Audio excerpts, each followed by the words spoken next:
Hizi sare tatu ambazo wanazozipata zina maana gani kwa wapinzani wao ambao wanaofuata, tukiangalia Simba pamoja na Azam FC? Yani bado na wenyewe wako kwenye njia hiyo hiyo. Hawana uhakika wa kushinda michezo. Yaani ndio tatizo lingine.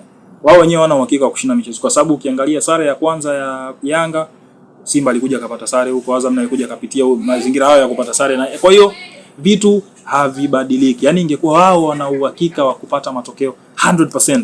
Tungekuwa tunazungumza hawa watu wanaoelekea ubingwa, lakini uhakika wa kupata matokeo 100% na kwenye ni changamoto. Kwa hiyo inaweza ikawa ni faida nyingine kwa Young Africans kwenye hicho wanachokipitia. Yes, tunapoteza alama, lakini tunaoshindana nao pia wako kwenye njia hiyo, wanaweza kupoteza alama vile vile. Kwa hiyo tunaweza kupull up mwisho siku tukarejesha kile ambacho kilikuwa kinakosekana na tukaelekea kwenye ubingwa wetu wa 5 wa msimu. Kwa hiyo inawezekana. Inawezekana kabisa na wenyewe wakaenda kwenye right track ya kubadilisha kilichopo sasa na kwenda kupata matokeo na mwisho siku kwenda kutoa ubingwa, au hawa ambao wana compete nao wakatumia haya madhaifu na wao kuja kupull up kwa kisha wanaenda kupata ubingwa. Lakini kwa namna ambavyo trend ya Azam, mimi Azam kidogo wananipa mashaka. Yaani wananipa mashaka sana kufikia ubingwa kwa sababu hawakuonyeshi kwamba tunaweza kwenda kucompete kwa sababu ya ubingwa. Kwa hiyo Azam kidogo nachelea kuwaweka kwenye race ya ubingwa. Kwa namna gani? Namna ambavyo wao wanapata matokeo. Tunazungumza mpaka sasa hivi ni michezo 15, wao una sare 8. Yaani kwenye sare 8 kwenye michezo 15, turudi kwenye michezo 15 ya pili ya round ya pili. Tuseme tu una sare zingine 5. Huwezi kupata ubingwa kwenye hayo mazingira. Kwa hiyo ni ngumu, na mimi nazungumzaga kila siku. Azam kabla ya kucompete na Simba na Yanga, compete na Azam yenyewe. Vuka level za Azam yenyewe.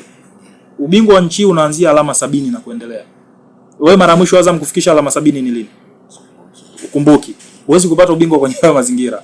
Kama unataka ubingwa, angalau ufikia hiyo margin ya hizo alama ambazo watu wanaziweka kuset standard ya ubingwa. Ukiweza kufika hapo angalau kwenye misimu 3 mfululizo, unaweza kukaa kwenye meza moja na kuanza kudebate kwamba na wewe unataka ubingwa. Lakini leo una alama 59, kesho una alama 45, una alama 69, graph yako ieleweki.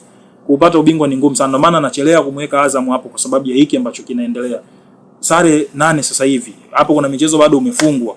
Michezo uliyoshinda ni michache. Kidogo inakupa tafsiri kwamba kupata ubingwa haliwezi kuwa swala rahisi kwake. Kwa hiyo kwenye hiyo race ya ubingwa bado nitaendelea kumweka Simba na Yanga.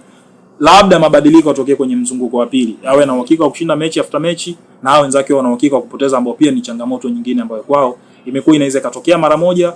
Inaweza kama michezo mingine 4 5 ndio unakuja kuona mtu anakuja kudondosha tena alama. Kwa hiyo sijui, kwa Azam kwangu mimi kwa sasa namweka kushoto, nabaki na Simba naye.